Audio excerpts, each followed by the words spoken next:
RSS వాళ్ళు, VHP వాళ్ళు నాకు ఈమెయిల్ రాసేవాళ్ళు, నువ్వు ఏ మార్గం గుండా వెళ్తున్నావో మాకు తెలుసు, నువ్వు ఎట్లొస్తావో మాకు తెలుసు, నువ్వు ఎప్పుడు ఇంటికి చేరకుండా ఎప్పుడు సస్తావో కూడా నీకు తెలియకుండా చేస్తాం అని అనేవారు. ఇక్కడ మగపిల్లలు పుట్టడం కోసం ప్రార్థన చేస్తాను అని మా ఊర్లో ఒక ఆయన బోర్డు పెట్టాడు హైదరాబాద్లో. అట్లా బోర్డు పెట్టుకొని యేసు ప్రభువును అమ్ముకునే పరిచర్య కాదు, యేసు ప్రభువును నమ్ముకునే పరిచర్య దేవునికి. ఇలాంటి పరిస్థితులు అక్కడ నువ్వు వెళ్ళి సాక్షి జీవితం అనంటే ఏంటి అనంటే, అక్కడ నువ్వు వెళ్ళి క్రైస్తవుడిని అని చెప్పుకుంటే చాలు తన్నుతాను, క్రైస్తవుడిని అని చెప్పుకుంటే చాలు చెప్పుతో కొడతారు. 11 సంవత్సరాలు అదే ఊరిలో ఉన్నాను.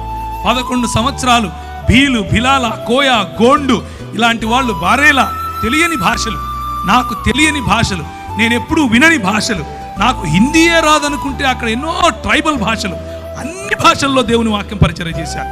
భాషల వరము ప్రభు ఇస్తాడు, దేవునికి స్తోత్రం కలుగుతానన్నా. డబ్బులు ఏంది, నా దగ్గర డబ్బులు లేవు అన్నా. ఏం చేస్తారు మీరైతే? పోరా బయటికి అంటారు. ఆమెన్నది ఎప్పుడు ఇస్తావు అంది, ఒక 10-15 రోజుల్లో ఇచ్చేస్తానమ్మా అన్న. మీరు ఒప్పుకుంటారా? ఏ ఊరు నిధి అంది, హైదరాబాద్ నుంచి వచ్చానమ్మా అన్న. డబ్బులు ఉన్నాయా జేబులో తినడానికి అంది, లేవమ్మా అన్న. ఎదురుగా ఒక మెస్ ఉంది, దాంట్లోకి వెళ్ళి భోజనం చేయి, నా పేరు చెప్పు అంది. కడుపు నిండా భోజనం, ఉండటానికి స్థలం. ప్రభువు ఇచ్చిన మాటను, ప్రభువు ఇచ్చిన అభిషేకాన్ని మనము నమ్మి ఒక కాలు వేస్తే ఆయన మనల్ని ఎప్పటికీ కించపరచడు.